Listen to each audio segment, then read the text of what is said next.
Hello guys! So, for today's video, pakita ko sa inyo yung aking ginagawa tuwing Sabado. Kasi tuwing Sabado ay araw yan ng paglilinis ko ng kotse ng amo ko. So, car wash tayo ngayon guys. So, ito, umaga niya pinalinis kasi usually nililinis ko yan alas 5. So, since holiday ngayon, walang mga ibang kotse na nakapark dyan maliban doon sa amo ko. So, free ako na maglinis ng umaga kasi nga ay wala namang mga katabi. Kasi pag may mga katabi siyang ibang coaches, hindi ko malinis dahil baka makabasa ako ng ibang kotse. So, ayan na nga, sinimulan ko na. Tapos, kung di ako nagkakamali, mga 10:30 to 11 o'clock yan. So, kainitan. Sabi ni amo, aalis daw sila ng alauna gagamitin ng kotse. Kaya sabi niya, linisin ko na ng maaga. So, yan, nagsombrero na lang ako dyan para hindi ako ganong ano sa init.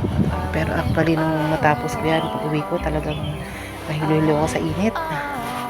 So ganyan ang buhay dito sa Hong Kong guys. Pag kayo ay maging helper dito, merong mga ibang mga duties katulad yan, additional is car wash. So yan nadidiscuss naman bago ka pabirma sa kontrata ng amo mo.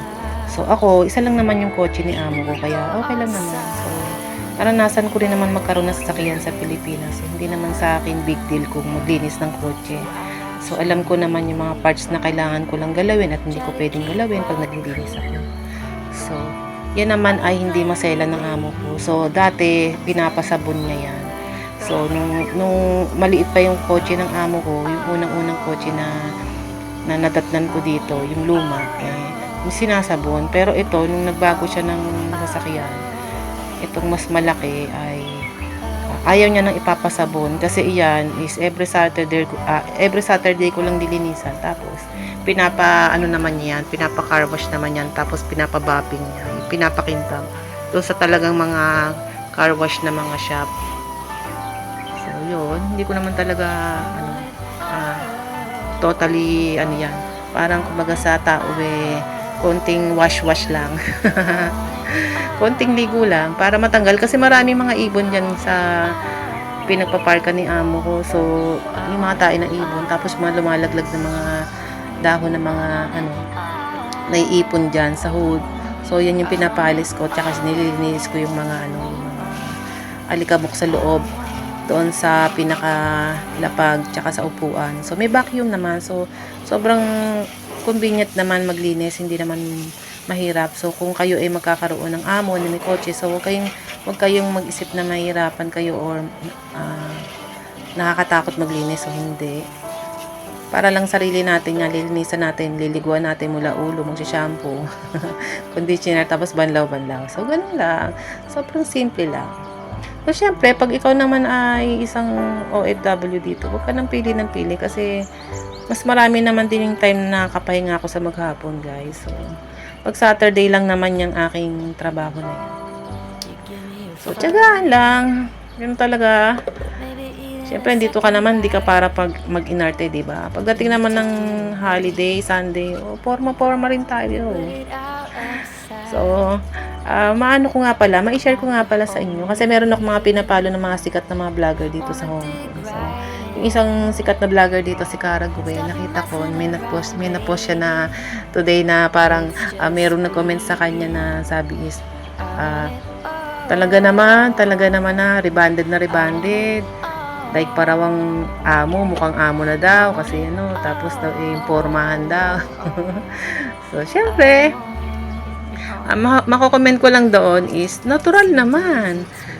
Mula Lunes hanggang Sabado, katulong tayo dito. So, yun ang in-apply natin dito. Pero pagdating ng Linggo, hindi na hawak ng amo natin yan kung ano pa forma natin. So, hindi naman siguro big deal kung magdadamit tayo ng ayon sa gusto natin. Natural, kung binili naman natin yun at gusto natin, feel natin suot, why not, diba?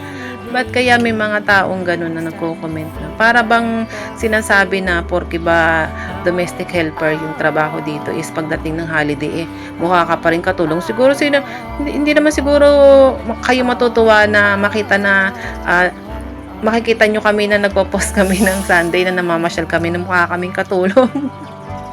So, disclaimer lang, hindi naman natin inaaba ang pagiging katulong ba.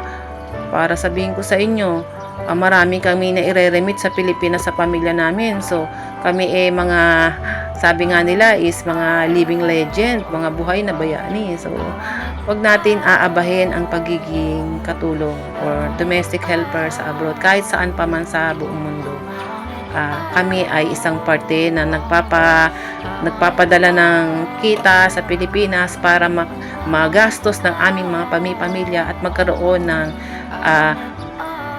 nakakatulong yun sa ekonomiya ng Pilipinas. Natural naman, syempre, imagine ba naman, dollar ang ipapadala namin, tapos gagastusin dyan sa Pilipinas.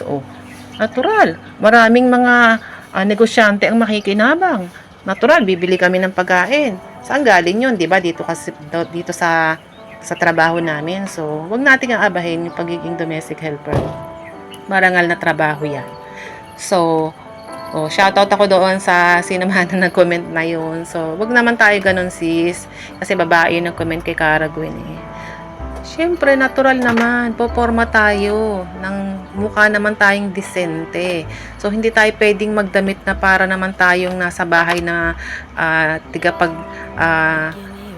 tag mo dito, yung bilang isang yaya or bilang isang all-around helper sa bahay, di ba? Dito sa Hong Kong. So, syempre, magdadamit tayo ng akma sa isang lugar, lalo na kung tayo magpupunta sa mga mall, sa mga pasyalan dito.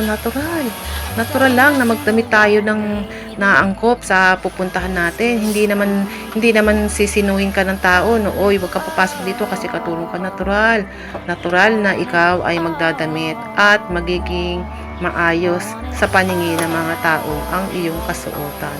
So, ang masama siguro kung i-critic nyo kung kami ay nakadamit na para talagang mga lumuluwa na ang mga kaluluwa. Yun siguro ang pansinin natin, di ba? Pero kung naka-formal naman, napakaganda naman ng itsura, kung magmukha kaming madam, natural. Madam for the day talaga kami pagdating ng Sunday. Para sabihin ko sa inyo, lahat siguro dito ganun ang ginagawa. Pero kung meron man na nagiging simple lang, so siguro choice nila yon.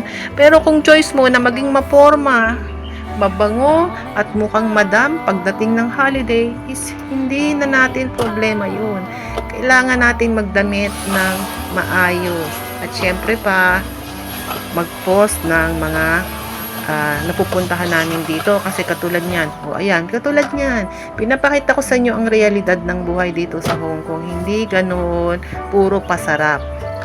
So, yan ang realidad pag Lunes hanggang Sabado. Pero syempre, pagdating naman ng Linggo at holiday namin dito, is amin na yun. So, kami na magdedesisyon saan kami sasaya. Natural naman, daling pa namin sa holiday namin yung trabaho namin na mukha talaga kaming muchacha dito. No guys, hindi naman siguro natatama na sa amin yun. Deserve namin magsuot ng kung ano yung gusto namin isuot at deserve namin na ipakita na masaya kami pag holiday kasi yun lang ang nagpapasaya sa amin, yung holiday. So, yung holiday na yun na ang time na para naman kami ay sumaya. So, wag naman tayo magbabash ng mga DH dito sa Hong Kong, guys. So, love lang tayo. Good vibes lang tayo. So, yun lang share ko sa inyo. Nag-comment lang ako doon.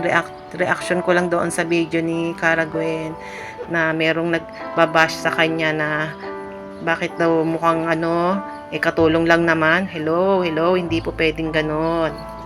Dapat forma rin pag may time. Basta ba yung mga pinuporma mo, hindi mo inutang at hindi mo binayaran, ha? Binili mo yun at isusuot mo. Natural, itatago mo ba yun? Diba? Hindi naman. So, hanggang dyan na lang guys kasi nalobat ng aking phone tsaka yung aking memory ay sabi full na. Kaya dito, basta na lang namatay na lang yung aking phone na hindi ko alam na akala ko nagre-record pa siya, yung pala ay full na yung memory. So, ayun lang guys. Spread love lang tayo. Maging mabuti tayo sa kapwa natin. Huwag tayong maging mapanuri sa mga nakikita natin. Siguro in a good way sana yung maging comment. Sana, umakto lang sana ng tama.